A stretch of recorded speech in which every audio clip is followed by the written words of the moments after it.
It seems like just a simple fact of life that our society has the ability to attain information at the tip of our fingers. Regardless of what it is that we want to know, it's usually only a click away on our smartphone or our computer. The likelihood of the information being available increases when it is something that is considered newsworthy, such as a campaign or about the candidate that is running for office.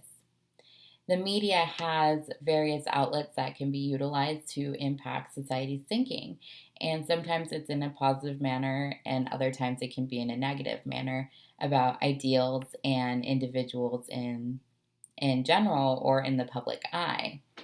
And so, in considering this, the huge impact that media has on society's thinking, we need to understand the critical role that it plays in the campaigning process, especially when it comes to a woman that is running for political office. The media hasn't always had the best track record in portraying a woman in a accurate or positive light, but it often succumbs to gender stereotyping or a lack of coverage in general about the woman that is running. So, in order to succeed, it is important for a woman to find herself on the side of the media and to implement an effective media strategy. Otherwise, if this is not done, it does increase the chances of her campaign failing. If I was the campaign media manager for a woman running for political office, it would be necessary for me to analyze all the ways that media has previously obstructed the representation of a woman running for political office. That way I could work with my candidate to overcome the bias.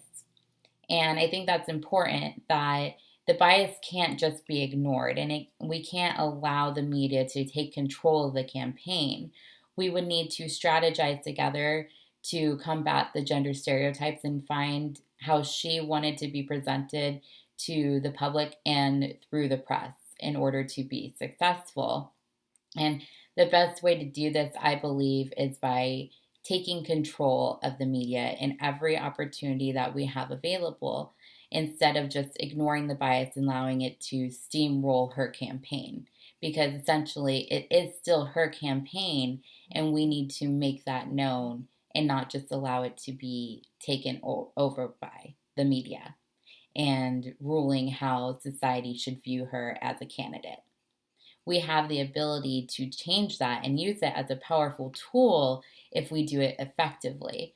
And that is what would be the groundwork of the rules that I would give her when it comes to effectively presenting herself within the media and how she wants to be presented. So, the main three rules that I would give her have to do about her presence in the media, her dress, and how we need to consider how she can't be too feminine but not too negligent to her appearance. And a best way to do that is by feeling comfortable in herself and presenting herself in how she wants.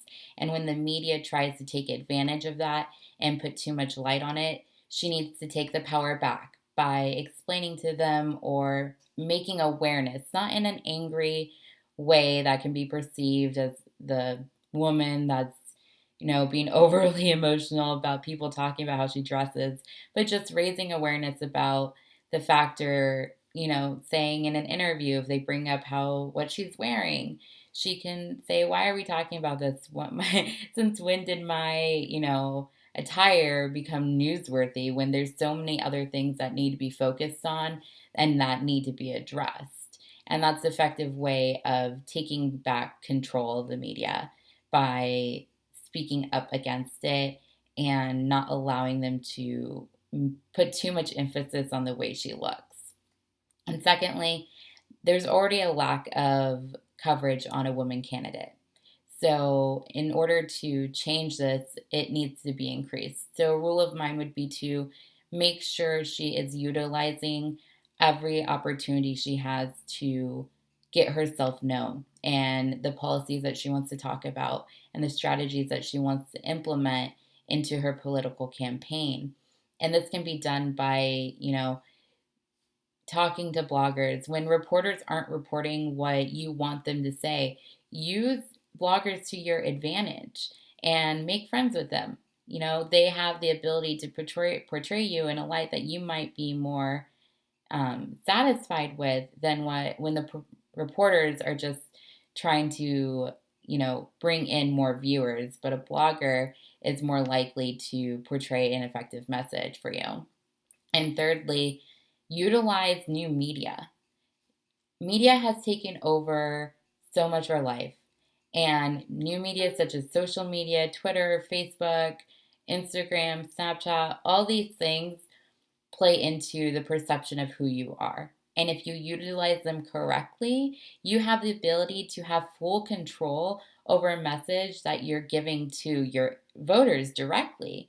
Because in this time, so much of the information that is being given to people they don't always believe that it's reliable. But when it's coming from a direct source, they know that this is how you want to be portrayed. And it's more likely that they're going to listen to you when it's coming directly from you, even if it's from social media. It was recently recorded that there's 16% of registered voters that follow politicians, political parties, and campaigns all through social media.